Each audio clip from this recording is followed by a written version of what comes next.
So world building, huh? You really want to make your own world? Create exotic cultures, have interesting and dynamic characters, and an epic story? Great. It's awesome that you're willing to put in the effort to make your own world.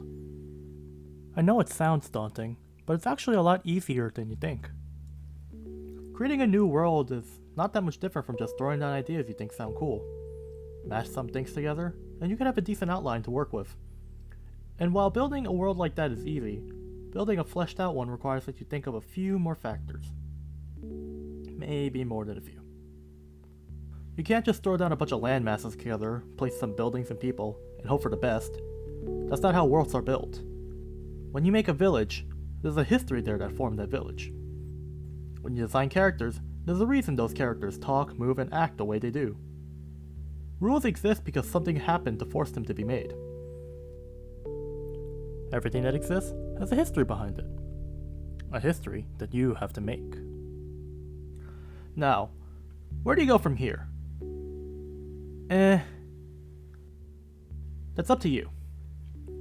I would suggest starting from the beginning, but this little series here will focus on specific concepts more than general world building. You may already know how important water is, or the concept of scale. In some cases, the concept I talk about isn't something applicable to your world. And that's fine. Maybe what I say isn't required. But by chance, what if it is? What I will do is give little bits of advice for different parts of world building that you might not have thought of. The tiny little things that make a world memorable instead of forgettable. The common mistakes and plot holes that you might have created without knowing. If you don't know what I'm talking about, well, maybe you'll learn something new.